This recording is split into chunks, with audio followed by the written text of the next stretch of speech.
Injuries from the game, you had Demetrius Flanagan Fowles had a knee, didn't return, and Greenlaw calf did not return. Go ahead. Kyle, can you kind of put your feelings right now into words about just how you feel and what it was like in the locker room just now? Guys were hurting. Obviously, I think everyone could guess how we feel. So proud of those guys. I love this team. Every year is a different team, and this is as cool of a team as I've ever been a part of. And came up short today, and that's part of sports and part of life, and you got to deal with it. So those guys are hurting now, but they'll rebound and we'll be stronger for it. Why are you so proud of this team? What about it? Just the character of everybody, just the people. I mean, it's we keep saying it over and over, but we really do really like each other in there, and just the personalities, how we fight for each other, the style that we played with the whole year. I mean, that's something that I'm very proud of as a coach, because you can say anything you want, but if you don't have the right people, it doesn't really matter. And those guys do things the right way, and I wish I had another game with them. These last two offensive series, was there trouble getting the plays in, or it just seemed like everything was a little off time?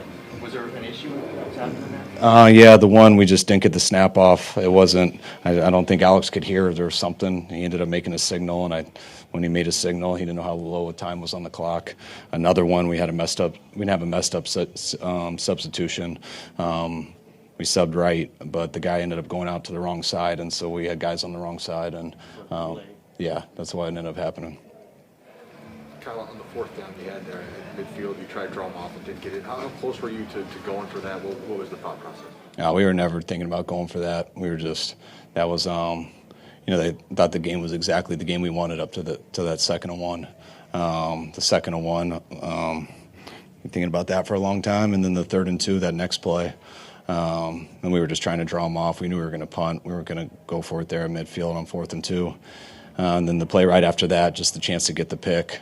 Those 3 plays in a row that we had our opportunities, and we didn't come through on those 3 plays. And after that, it kind of changed into a game we didn't like as much. Why would you say you were thinking about the second for it on 4th and 2 there? We just didn't want to. We were up 3 points and didn't think it was the right decision. When you say you were thinking, you were thinking about the 2nd and 1 for a long time. You mean the play call? No, those are just sometimes. Games go through all plays affect a game, but I just know how it was before those 2 downs and where we were at and having the lead. And I thought we moved down the field pretty good to get to 2nd and 1 and didn't feel like they were going to stop us, and came up short there, lost a yard, and then they blew it up on short yards on 3rd and 2. So those are 2 huge plays, and we almost got a chance to get it right back, and we missed that pick, and then those guys got going and got in that rhythm. Trent was a big storyline heading into the game. Was that, in fact, a high ankle sprain? And if it was, what does it say about somebody who's able to play a full game on that injury? Yeah, Trent's unbelievable. There's so many different components of a high ankle sprain. That's why you can't just answer your guys' questions on whether it is or isn't.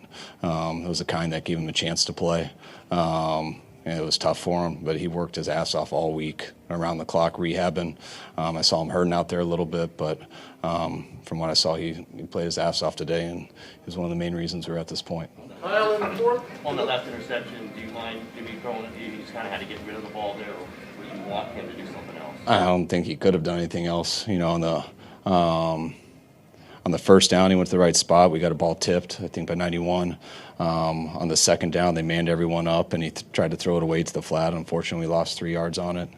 3rd and 13, it looked like Aaron just got in there fast, and he tried to break away and tried not to take a sack to make it 4th and 20 or whatever it would have been. And that happens. You get in a situation there, and when those guys are going to tee off. And I thought we had a great chance of not getting into that situation, but credit to them, and that's why they're still playing. When you guys went ahead by 10 with George's touchdown, was there an emphasis told everybody not to line up? Yeah, we emphasize that every second.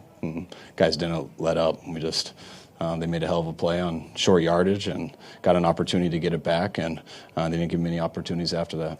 In the fourth quarter, was it more about the plays that they made or the plays that your team was not able to make? Both. I mean, that's football, you know. When they make a good play, that's congratulations to them. And when we don't, you know, I still believe we can. But that is a good team, and we gave them a number of opportunities. They gave us a number of opportunities, and I told you guys the ones I thought we missed that I thought were the difference. And you give those guys too many, and eventually they're going to make them. And after that missed pick, the opportunity we had. You know, just hitting Odell down the sidelines. It looks like they got to cover 2 hole big, and then getting Kupp on those third downs on those choice routes. And that's what they've been doing all year. We slowed them down for a while, and I thought we had them on the ropes, but you still got to make the plays. We still got to get it done, and we were a little short on that. In particular with your run game, it was only 50 yards. No, I mean, the same as usual. I mean, how they always play it. You know, we didn't do as good on third down, I thought, than we did the last 2 times earlier this year. They held the ball so well in the first half, and they did unbelievable on first down, so that was similar to the last time we played them. But in order to get that run game going with how they're playing, I thought we were going to have to do better on third down. You got a chance to talk to Jaklowski after the game. What was your message? I haven't got a chance to talk to him, but to everybody. I mean, Tart has done a lot of good things. I thought he was one of the best players on the field last week versus Green Bay. You know, I've loved him being our team here since I've been here, and you know, I know he's disappointed in that drop that he had, but there's a lot of other plays in the game, and I'm very happy that Tart was on our team this year. Do you feel the Rams won the battle in the trenches, especially in that fourth quarter? What's that? Do you feel like they won the battle in the trenches in that fourth quarter? I mean, they stopped us on 2nd and 1, 3rd and 2, so they won those 2 plays. This is Jimmy's last game quarterback. What can you say about what you've done differently? I mean, I love Jimmy. I'm not going to sit here and make a farewell statement or anything right now. It's the last stuff on my mind. But Jimmy has battled his ass off. He battled today. He did some unbelievable things today, and I love coaching Jimmy. What did you say to your friend Sean McVay? And are you, despite being very upset, happy that he advanced to the show? I mean, no, I'm not happy.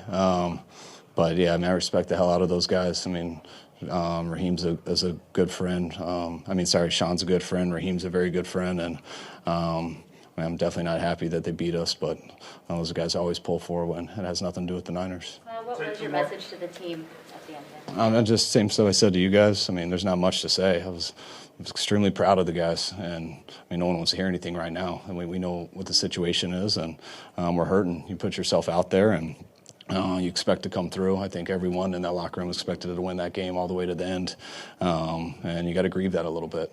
But we'll grieve it, and I truly always believe you get stronger from all good things and all tough things, and we got some strong guys in that room, and I think this will make us stronger. Kyle, what's next for you guys?